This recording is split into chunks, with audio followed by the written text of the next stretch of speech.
Hello again, everybody, and welcome back. I'm Mr. Richard, and today is day 8. Before we get to day 8, I just want to say go Dodgers! Go Dodgers! The song that I picked for you today is by Michael Jackson and Mick Jagger, and the song is called State of Shock. Check it out and come back.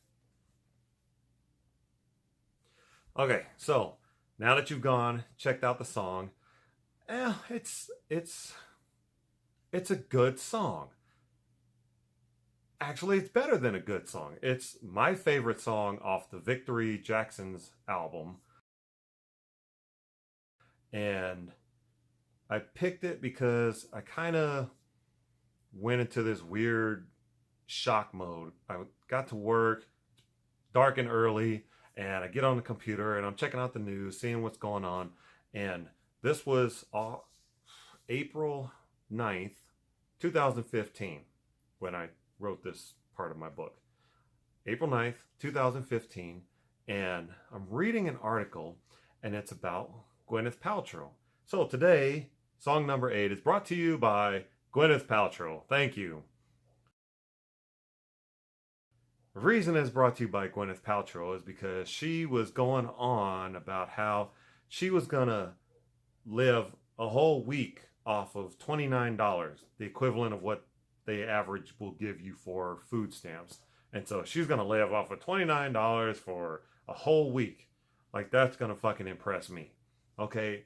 Don't get me wrong. I like Gwyneth Paltrow. She's a great, good-ish actress. I like some of the things she does. I don't like a lot of other stuff that she does. I don't care about her personal life. I never met her, don't know her.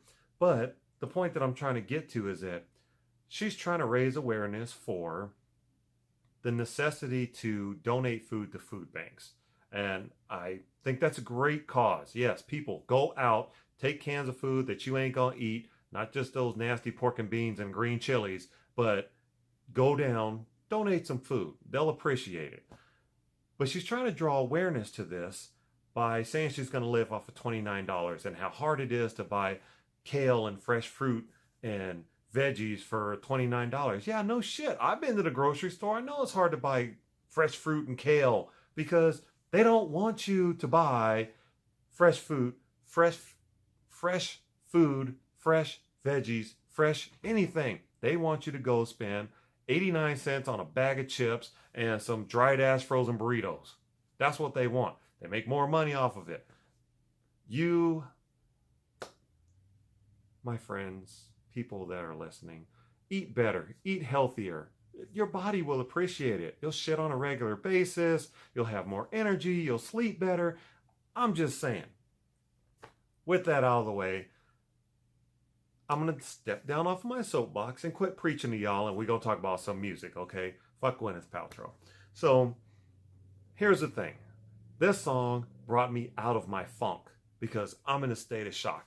I'm like, holy crap, this woman just pressing me off something fierce. But then, I'm like, man, put the song on, listen to it, love it.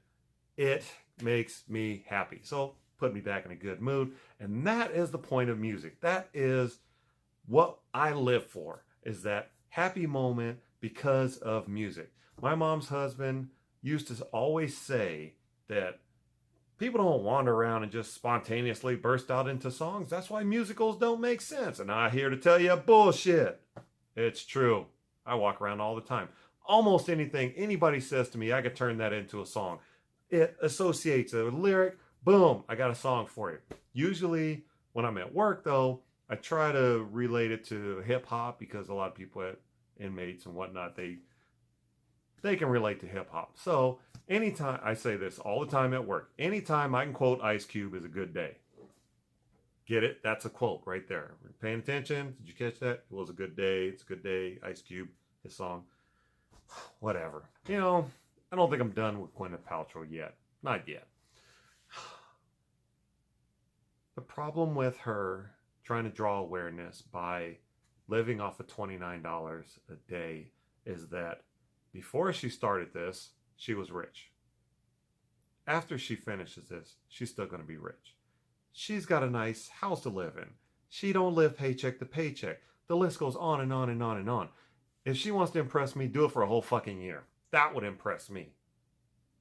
Because the majority of the nation lives paycheck to paycheck, borderline poverty, going to the grocery store and having to spend $50 to feed 4 or 5 people for a whole week.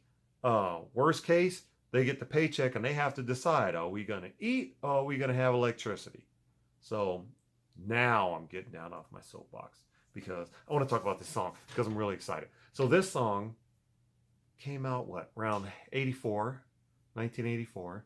And it was a Jackson's album. And Michael Jackson had already stepped up with the Thriller album. So he was worldwide. Boom. He's everywhere. He's, showing up in mammogram ads. He is everywhere doing everything. The thing about it is that the song is done with Mick Jagger, who is the lead singer of the Rolling Stones if you are living under a fucking rock. Now, right around this same time frame, he did a song with David Bowie. And so you got Mick Jagger and David Bowie, you have Mick Jagger and Michael Jackson. You have these like really great people collaborating. And you're like, well, dogs. Shut up! At the same time, you've got David Bowie, Mick Jagger making a song. You got Mick Jagger, Michael Jackson. I mean, really? They got 2 different styles. Michael Jackson like, boom, pa, boom, pa. All his songs sound like that. Boom, pa, Billie Jean, pa, boom, pa, beat it. Like, seriously. Mick Jagger, I don't think he really can sing. But he sure as shit got some stage presence and all of that. Hey, who can't go wrong with that? I think that they may have thought that it would have been a joke if they said, hey, let's get Mick Jagger and Michael Jackson together and have them sing a song and see how wonderful it sounds. They'll buy anything. Whose idea was it? Probably the same people that were like, let's get Sting and Rod Stewart and Bryan Adams, throw them in there. That Canadian guy, British guy, American guy, they'll gargle with rocks. Why not have them sing a love song? That ought to be great. Oh yeah, they did do that. So it's not hard to believe that Michael Jackson and Mick Jagger sang a song. And then it's really weird because it's a fucking good song. I mean, you got these 2 icons and they're really working together. They're gelling. It's an upbeat song. It's happy. And I'm like, yes. I was in here doing my research for the song. Music's playing. And my wife walks in. She starts dancing because it's a good song.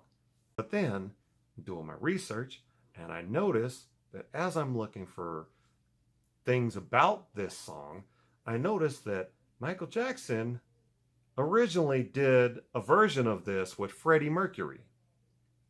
Yes, the same Freddie Mercury from Queen.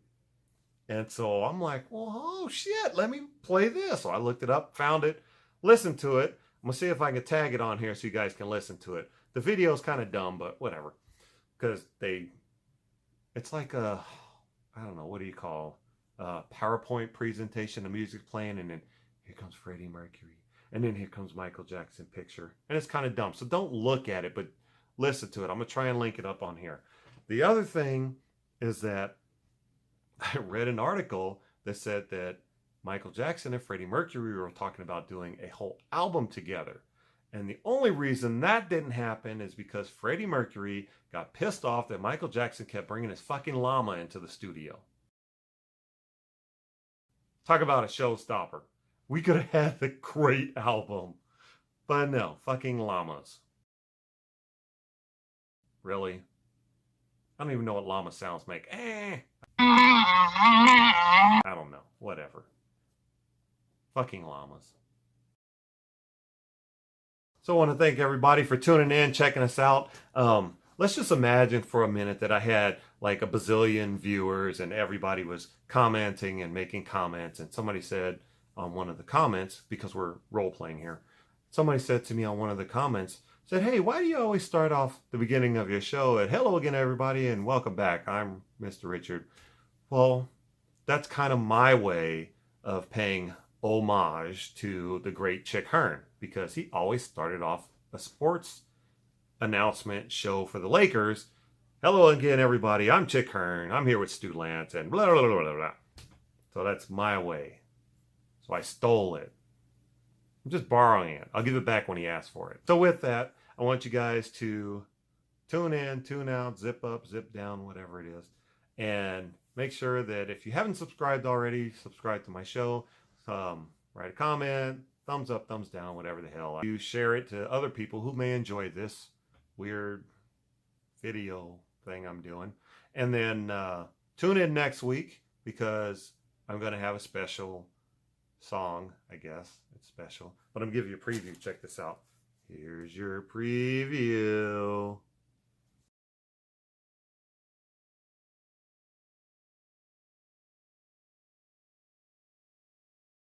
You're so negative and a hater.